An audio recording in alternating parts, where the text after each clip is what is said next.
الحمدللہ وحدہ والصلاۃ والسلام علی من لا نبی بعدہ اما بعد فاعوذ باللہ من الشیطان الرجیم بسم اللہ الرحمن الرحیم۔ السلام علیکم ناظرین، وی او کیو ٹی وی چینل پر پروگرام آج کی صدائے قرآن لے کر ڈاکٹر محمد طاہر مصطفیٰ آپ کی خدمت میں حاضر۔ ناظرین کرام، یاد رہے یہ ہماری سیریز کا آج 19واں پروگرام ہے اور جو ہمارا سبق ہے سورہ بقرہ کی آیت نمبر 40 کے مضامین پر مشتمل ہے۔ ناظرین کرام، سب سے پہلے میں آپ کو سورہ بقرہ کی آیت نمبر 40 کا ترجمہ، مفہوم اور مراد کے انداز میں پیش کرتا ہوں۔ اے بنی اسرائیل، یاد کرو میرے وہ احسان جو میں نے تم پر نعمت کے طور پر کیے، اور تم میرے عہد کو پورا کرو اور میں تمہارے عہد کو پورا کروں گا، اور مجھ ہی سے ڈرو۔ ناظرین کرام، یہ ہمارا آج کا سبق ہے۔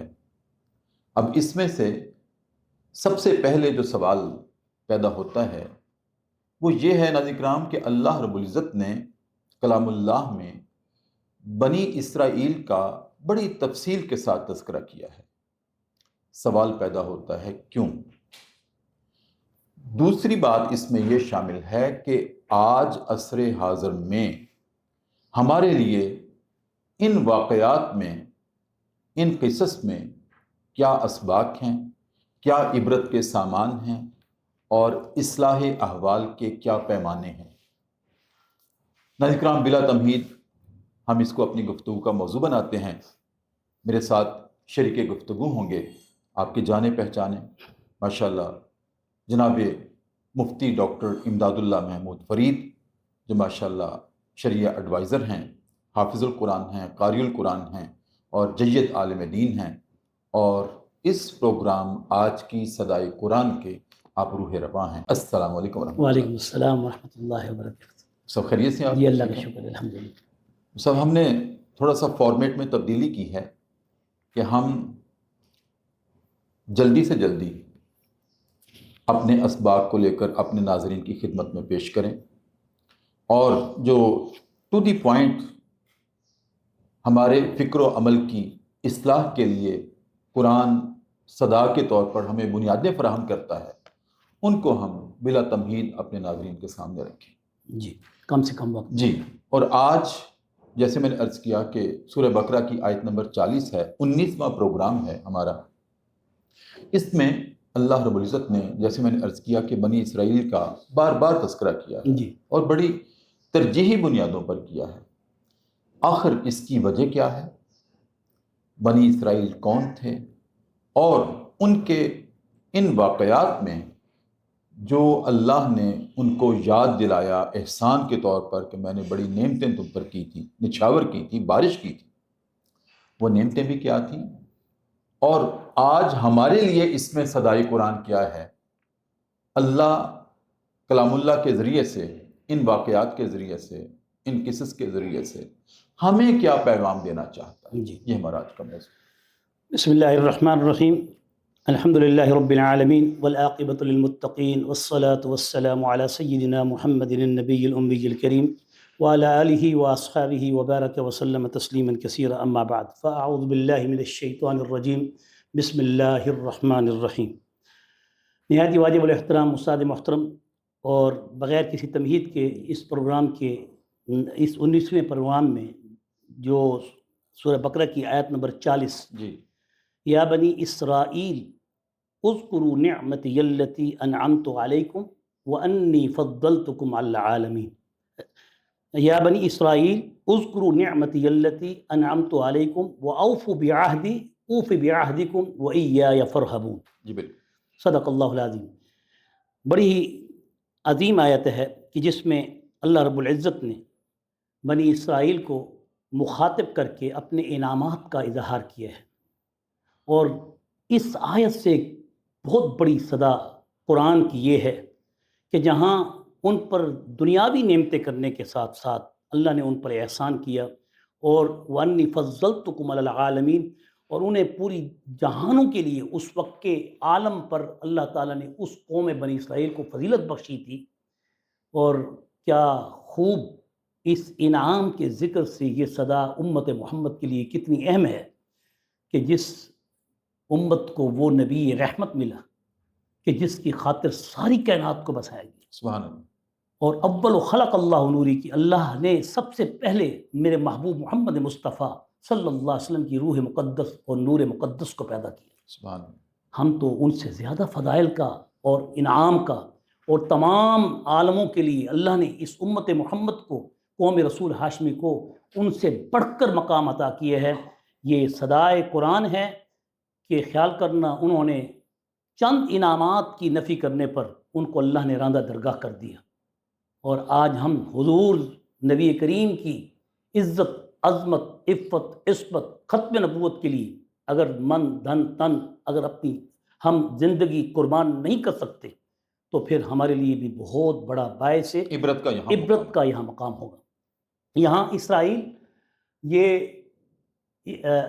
الفاظ عبرانی ہیں جس میں ایل اللہ کو کہتے ہیں، اسرا کہتے ہیں بندے کو. جی جی. یہ لقب ہے حضرت یعقوب علیہ السلام کا. اور حضرت یعقوب علیہ السلام کو یہ لقب عبداللہ، یعنی عربی میں اس کے معنی عبداللہ ہیں کہ اللہ کا بندہ، اسرائیل. یہ اس لیے دیا گیا کہ اس کے معنی یہ ہیں کہ حضرت یعقوب علیہ السلام جو بنی اسرائیل کے جد تھے، یہ دراصل ان کی ابتدا سیدنا ابراہیم خلیل اللہ علیہ السلام کے دو بیٹے، اگرچہ سیدنا ابراہیم علیہ السلام کے جو اولاد تھی کل ان کے 20 بچے تھے سیدنا ابراہیم خلیل اللہ کے. اور اسی اعتبار سے ان میں پھر جو دو مشہور و معروف بیٹے ہوئے جن میں سیدنا اسحاق اور سیدنا اسماعیل کے جس کا ذکر قرآن مجید میں اللہ نے ارشاد فرمایا وَبَشَّرْنَاهُ بِإِسْحَاقَ وَمِن وَرَاءِ إِسْحَاقَ یعقوب. کہ یاد رکھیے اے امت محمد صلی اللہ علیہ وسلم، اللہ تعالیٰ نے حضور نبی کریم رؤوف الرحیم صلی اللہ علیہ وسلم کے نسب کی بھی اس طرح حفاظت کی ہے کہ صدیوں گزرنے کے باوجود بھی سیدنا اسحاق بھی حضرت ابراہیم کے بیٹے ہیں اور سیدنا اسماعیل بھی حضرت ابراہیم کے بیٹے ہیں، مگر اسحاق سے یعقوب علیہ السلام اس لیے ان کو کہا گیا وَمِن وَرَاءِ إِسْحَاقَ یعقوب. کیوں؟ اس کے بعد یعنی ہم نے اسحاق کے بعد یعقوب عطا کیے. یعقوب معنی عقب سے یعنی پیچھے آنے والے، یعنی حضرت یعقوب اسحاق کے بعد آئے. ابراہیم کو حضرت ابراہیم علیہ السلام کو یہ بشارت دی گئی. اب ان سے تو ہزاروں انبیاء آئے تا حضرت عیسیٰ علیہ السلام تک، لیکن سیدنا اسماعیل سے سوائے محبوب کریم سید المرسلین خاتم النبیین و خاتم المعصومین محمد الرسول اللہ صلی اللہ علیہ وسلم کے اور کوئی پیغمبر نہیں آیا. مختصر یہاں سیدنا ابراہیم علیہ السلام کی 4 بیویاں تھیں.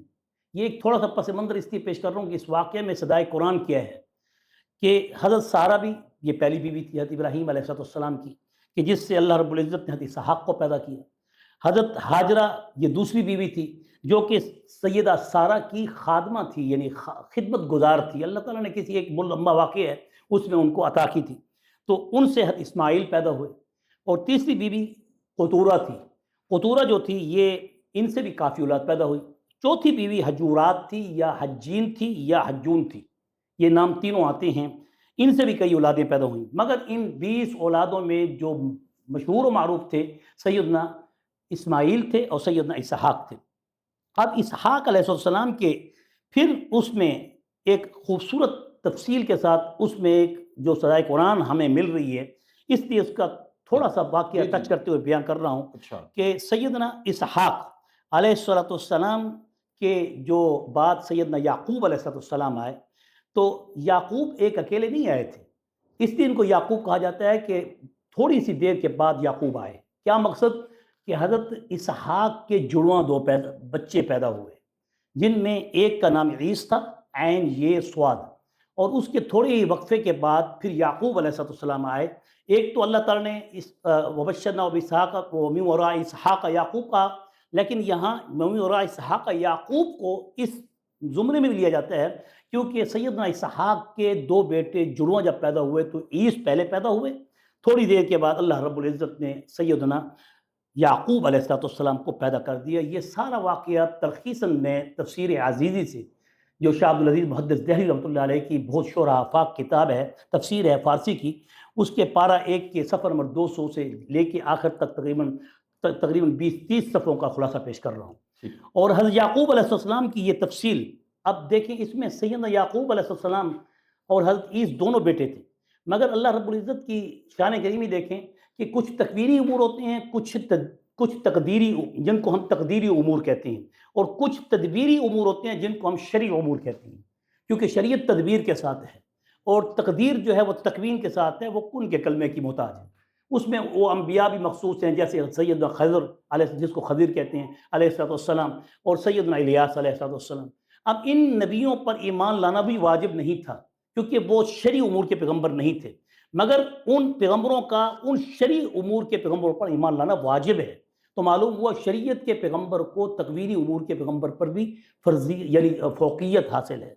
ایک تو یہ مسئلہ بھی نکل آیا۔ یہاں آپ نے انبیاء کی دو کیٹیگریز آج جی کر دی ہیں، جی، اس لیے کہ ایک شرعی امور کے پیغمبر جو ہوتے ہیں وہ انسانوں کی طرف باقاعدہ امور شریعت لے کے آتی ہیں، اور جو تکوینی امور کے پیغمبر ہوتے ہیں وہ انسانوں کی طرف نہیں بھیجے جاتے۔ ان کے تکوینی امور میں بعض مرتبہ کوئی بچہ پیدا ہوا، اس کو جیسے موسیٰ علیہ السلام نے دیکھا، خضر نے اس بچے کو تھپڑ مارا، وہ فوت ہو گیا۔ اسی طرح جو ہے وہ تختہ اس کا اس بیڑے کا جس میں وہ سوار ہو کے گئے تو انہوں نے ان کا تختہ نکال دیا، وہ کہا وہ پھر ڈوب گیا۔ تو یہ پھر ایک دیوار تھی، انہوں نے اس کو سیدھا کر دیا، حالانکہ انہوں نے کھانا بھی نہیں دیا تھا تو انہوں نے سیدھا کر دیا۔ موسیٰ نے کہا یہ کیا کر دیا، کوئی ان سے اجرت تو لے لیتے۔ تو یہ تکوینی امور تھے، ان کا شریعت کے ساتھ کوئی تعلق نہیں ہے۔ اس لیے شریعت کے ساتھ تعلق نہ ہونے کی وجہ سے تکوینی امور میں اگر پیغمبر شریعت کو اس کا علم نہیں تو اس کی کوئی شان رفت میں کوئی کمی نہیں آتی، کیونکہ یہ بشری تقاضے کے تحت اللہ تعالیٰ نے جو امور شریعت انبیاء شریعت کو دیے ہیں، اور جو انبیاء تکوینی امور کے انبیاء کو دیے ہیں، وہ اللہ کے حکم کا حصہ ہیں۔ ان میں یہ تقسیم اللہ کے پاس ہے، یہ امور بیام یعنی احکام اللہ ہیں جو اللہ کے حکموں کا حصہ ہیں، جس میں کسی کو کسی قسم کی کوئی اعتراض کی۔ تکوینی امور کے پیغمبروں میں آپ کس کس کا نام لیں گے؟ تکوینی امور کے پیغمبروں میں سیدنا خضر ہیں اور سیدنا الیاس ہیں، جن کا ذکر احادیث سے ثابت ہے۔ ان کے جو فالورز تھے وہ انسانوں میں یعنی باقاعدہ طور پر کوئی شریعت یا کتاب لے کر ان کی طرف ان کو نہیں بھیجا گیا تھا اس قوم کی طرف، بلکہ اس قوم میں چھپے چھپے رہتے تھے، جنگلوں میں، دریاؤں میں، سمندروں میں۔ میں تھوڑا سا آسان کر کے جی اپنے ناظرین کے لیے ایک اور سوال اس میں بیچ میں کرنا چاہتا ہوں، بڑا ضروری ہے جی کہ دیکھیں، آپ نے کہا کہ حضرت خضر اور حضرت الیاس جی یہ تکوینی امور کے پیغمبر تھے، جی اور باقی جتنے پیغمبر تھے وہ شرعی امور کے ساتھ آئے، جی شرعی امور لے کر آئے۔ جی ان کا شریعت امور سے کہے تو کوئی تعلق نہیں تھا؟ ان کا شریعت کے امور سے اس لحاظ سے تعلق نہیں تھا کہ ان کی ذمہ داری نہیں تھی کہ وہ قوم میں یا انسانوں میں جا کر اس کی تبلیغ یا اس کی ترویج کریں، یہ ان کی ذمہ داری نہیں تھی، اس لیے ان پیغمبروں کو انسانی بستیوں کی طرف نہیں بھیجا گیا۔ آگے میری بات سنیں۔ جی پھر جب ہم یہ کہتے ہیں کہ 1,24,000 انبیاء اور رسول آئے، جی نبی اور رسول میں ہم فرق اس طرح سے کرتے ہیں، امتیاز اس طرح سے کرتے ہیں کہ رسول وہ ہوتا ہے جو صاحب شریعت ہوتا ہے، جی جو اللہ سے کتاب کی صورت میں یا مصحف کی صورت میں شریعت لے کر آتا ہے، ایک دستور حیات لے کر آتا ہے، اور ایک وقت میں رسول ایک ہوا کرتا ہے۔ جی اچھا، انبیاء جو نبی ہیں وہ ایک وقت میں کئی ہو سکتے ہیں، اور وہ ایک رسول کے تابع ہوتے ہیں۔ ہاں، نبی کے اوپر کتاب نازل ہونا ضروری نہیں ہے، جی ہاں، وہ رسول کے فالوور اور بلکہ سپورٹر ہوتے ہیں، جیسے سیدنا ہارون، مبلغ ہوتے ہیں، وہ حضرت موسیٰ کی فالوئنگ کرتے تھے، جی، اور انہی کی فالوئنگ سے امت کی رہنمائی کرتے رہے۔ تو کیا یہ جو دو پیغمبر ہیں ان کو بھی ہم انبیاء کی صف میں نہیں لائیں گے؟ انبیاء کی صف میں ہونے کے باوجود یہ انبیاء ایسے ہیں کہ جن کا اس وقت کے نبی پر ایمان لانا تو ضروری ہے، کلمہ پڑھنا ضروری، جیسے خضر کا اگر وہ موجود ہیں، کیونکہ ان کا تعلق دنیاوی امور سے ایسی جگہ پر ہے جہاں تکوین ہے، جہاں چھپے ہوئے معاملات ہیں جو اللہ تعالیٰ کے کون کے کلمے کے تابع ہیں، اور ان میں وہ امور بھی ہیں جن میں معجزات کا اظہار بھی ہوتا ہے، کرامات کا اظہار بھی ہوتا ہے، یا ایسے معاملات بھی ہوتے ہیں۔ اگر وہ نبی شریعت سے ملیں گے بھی صحیح تو نبی شریعت کو مانیں گے، لیکن نبی شریعت کے امور کی پیروی ان کے اوپر واجب نہیں، کیونکہ وہ اپنے طور پر نبی ہیں، اور نبی شریعت جو ہے وہ ان کے امور تکوینی امور کی پیروی ان پر واجب نہیں، کیونکہ وہ نبی شریعت امت کی طرف ہیں، امت کی طرف آنے والے نبی شریعت کہلاتے ہیں، وہ ہاں جی، ان کا تعلق امت کی طرف ہے، امت کی طرف ہے، اور ان کا طرف ان تکوینی امور چھپے ہوئے امور کی طرف سے ہے، جیسے بارشوں کا آنا یا کوئی ایسے معاملات کا پیدا ہو جانا، یا جس میں واقعات ایسے پیش کر دینے، جیسے خضر علیہ السلام کا واقعہ جو ایک تفصیل کے ساتھ سورۃ کہف کے اندر موجود ہے۔ تو وہ ایسا واقعہ ہے کہ جس میں حضرت موسیٰ کو علم نہیں تھا، تو اس کا یہ مقصد نہیں کہ نعوذ باللہ من ذالک سیدنا موسیٰ علیہ السلام کا علم کم ہو گیا، خضر کا علم بڑھ گیا۔ تکوینی امور کے علم کو فوقیت حاصل نہیں ہے شریعت کے امور کے پیغمبر پر، کیونکہ شریعت کے امور کا جو پیغمبر ہے وہ براہ راست اللہ سے وحی کے ذریعے امت کی ترویج کرتا ہے، تبلیغ کرتا ہے اور انہیں دعوت دیتا ہے، جبکہ جو تکوینی امور کے پیغمبر ہیں ان کے اوپر اس پیغمبر کی فالوئنگ یا اس کے اوپر ایمان لانا یا ان کے پیچھے چلنا ان کے لیے کوئی واجب یا فرض نہیں ہوتا، اگرچہ وہ اس پیغمبر کے موجودگی میں ہوتے ہیں۔ وہ اس وقت کے رسول کی شریعت کی ترویج کے مکلف نہیں ہوتے، وہ رسول نہیں ہوتے، نبی ہوتے ہیں۔ ہاں وہ نبی ہی ہوتے ہیں کیونکہ وہ ایک رسول کے پیچھے چل رہے ہوتے ہیں۔ اس لیے میں نے لفظ جی رسول بہت اچھا بولا۔ کیا اس کے لیے یہ ناظرین کو اس بات کا بھی علم ہو گیا، سامعین کو، کہ شریعت کے امور کے پیغمبر کے ہوتے ہوئے تکوینی امور کا پیغمبر بھی ان کا ایک امتی ہوتا ہے۔ فرق صرف اتنا ہوتا ہے کہ وہ اپنے وقت کے رسول کی شریعت کی ترویج کے پابند نہیں ہوتے، ترویج کے پابند نہیں ہوتے۔ ٹھیک ہے، ماشاءاللہ۔ جی ہاں اکرام، ہم اپنا پروگرام یہیں پر ختم کرتے ہیں اس بات پر کہ جو جناب مفتی ڈاکٹر امداد اللہ محمود فرید نے آپ کے سامنے رکھی کہ پیغمبر ایک تکوینی امور کے لیے ہوتے ہیں اور دوسرے پیغمبر یا نبی اپنے وقت کے رسول کی شریعت کی ترویج کرنے کے پابند ہوتے ہیں۔ لہٰذا یہاں پر آج ہماری بات ختم ہوئی کہ حضرت خضر علیہ السلام اور حضرت الیاس علیہ السلام یہ تکوینی امور کے لیے نبی یا پیغمبر تھے، شریعتی امور کے لیے آپ نہیں تھے۔ جو اصل ہمارا سوال تھا کہ سورہ بقرہ کی آیت نمبر 40 میں اللہ رب العزت نے جو بنی اسرائیل کا ترجیحی بنیادوں پر تذکرہ کیا ہے اور پھر کلام اللہ کے دوسرے کئی مقامات پر مختلف زاویوں سے جو بنی اسرائیل کا تذکرہ کیا ہے، اس کی وجہ کیا ہے، اس بات کا جواب انشاءاللہ ہم کل اسی پروگرام میں اسی وقت آپ کے سامنے رکھیں گے۔ اسی پر ناظرین کرام آج کا پروگرام ہم اکتفا کرتے ہیں۔ اپنے میزبان ڈاکٹر محمد طاہر مصطفیٰ کو اجازت دیجیے۔ اپنا بہت خیال رکھیے۔ اللہ حافظ۔